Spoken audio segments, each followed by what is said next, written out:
আমাদের বাড়িতে ছোট্ট একটি মিলাদের আয়োজন করা হয়েছিল, কিন্তু অসুস্থতার কারণে আমি আপনাদের মাঝে সেটা শেয়ার করতে পারিনি, সাথে সাথে শেয়ার করতে পারিনি। তাই আজকে চলে আসলাম আপনাদের মাঝে এটা শেয়ার করার জন্য। আসলে এটা এডিটও করা হয়নি, এজন্য ওই দিন শেয়ার করা হয়নি। আসসালামু আলাইকুম, কেমন আছেন? আশা করি সবাই ভালো আছেন। আলহামদুলিল্লাহ, আমিও ভালো আছি। তো আপনাদের মাঝে সকাল সকাল চলে আসলাম আজকে ভিডিওটা এডিট করে আপনাদের মাঝে শেয়ার করার জন্য। আসলে ছোট্ট একটি মিলাদের আয়োজন করা হয়েছিল আমাদের বাড়িতে, তাই সেটা আপনাদের মাঝে শেয়ার করলাম। তো দেখতেই পারছেন বাবুর্চিরা রান্নাবান্না করতেছে, তার সাথে একটি মহিলা ছিল তাদেরকে হেল্প করার জন্য। তো এখানে কিছু স্ট্রবেরি নিয়ে নিলাম। স্ট্রবেরিগুলো আমার মেয়ে খেতে খুব পছন্দ করে, তাই আমার মেয়ের জন্য নিয়ে নিলাম, আর ছেলের জন্য নিয়ে নিলাম কলা। তো আর নিজের জন্য কী নেব? তো নিজের জন্য নিয়ে নিলাম আনারস। আসলে আনারস খালি পেটে খেলে কিন্তু অনেক উপকারিতা। তো তাই খালি পেটে আজকে ভাবলাম যে আনারসটাই খেয়ে নিই, সকালে আর অন্য কিছু নাস্তা করার দরকার নেই।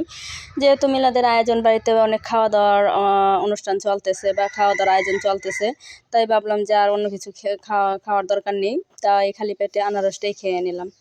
তো এখন আনারসটা মেখে আসলে একটু সাথে লবণ দিচ্ছি, লবণ দিয়ে কিন্তু মেখে নেওয়া হচ্ছে, আর সেটা এখন খেয়ে নিলাম। তো এখানে রান্নাবান্নার পালা, এখানে রান্নাবান্না হচ্ছে। তো দেখতেই পাচ্ছেন রান্নাবান্না শুরু হয়ে গেল। তো এখানে যা যা জিনিসগুলো লাগবে রান্না করতে, সেই জিনিস যা কিছু আছে সব কিছু কিন্তু এখানে রেডি করা হয়েছে। এখন সব কিছু দিয়ে রান্নাবান্নাটা করে নেবে। তো এখানে হচ্ছে আমার মেয়ে আবার একটু সাজুগুজু করার জন্য কে বায়না ধরেছে যে বাড়িতে অনেকগুলো মেহমান আসবে, একটু সাজুগুজু তো করতেই হবে। তাই মেয়েকে নিয়ে নিলাম একটু সাজুগুজু করার জন্য। তো দেখতে থাকেন আমার মেয়েকে কী দিয়ে সাজানো হচ্ছে। আসলে আমাদের সামর্থ্য অনুযায়ী যা ছিল তা দিয়ে কিন্তু আমি আমার মেয়েকে ভালো রাখার চেষ্টা করি। আমি জানি না আমি কতটুকু পারি, মা হিসেবে আমি কতটুকু দায়িত্ব পালন করতে পেরেছি। আসলে ওদের বাবা দেশে থাকে না, তাই যা কিছু করার লাগে আমাকেই একা হাতে করতে হয়। কিন্তু আমি জানি না আমার ছেলে মেয়েকে আমি কতটুকু দিয়ে রাখতে পারি বা কতটুকু দিয়ে তাদেরকে মন খুশি রাখতে পারি। তো এখানে আমার মেয়ে সাজার জন্য একটু বায়না করতেছিল, বাড়িতে যেহেতু মেহমান আসবে তাই আমি একটু সাজিয়ে নিলাম।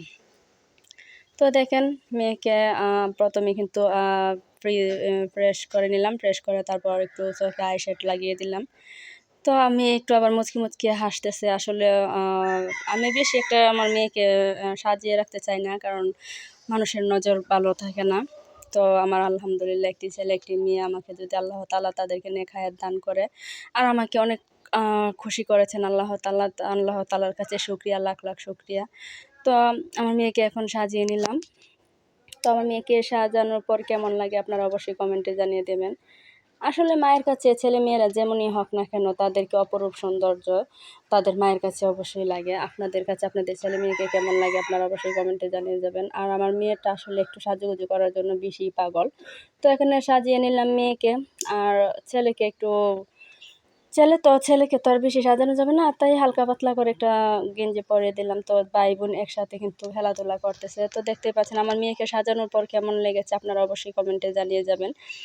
আসলে মায়ের কাছে ছেলেমেয়েরা যতই যেমনই হোক না কেন, তাদের কাছে কিন্তু তাদের ছেলেমেয়েরা রাজপুত্র এবং রাজকন্যা। আমার একটি রাজপুত্র একটি রাজকন্যা, যে দেখেন দুজনেই কিন্তু খেলাধুলা করতেছে এখন সাজুগুজু করে। তো আসলে বাড়িতে অনেকগুলো মেহমান চলে এসেছে, আর এখন খাওয়া দাওয়া শুরু হয়ে যাবে।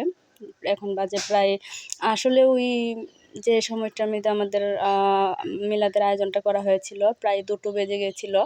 খাওয়া দাওয়া শুরু হতে কিন্তু প্রায় 2টো বেজে গিয়েছিল। তো এখানে দেখতেই পারছেন অনেকগুলা চেয়ার টেবিল রাখা হয়েছে, আর এখানে কিন্তু এখন খাওয়া দাওয়া শুরু হয়ে যাবে এই সামান্য কিছুক্ষণের ভিতরেই।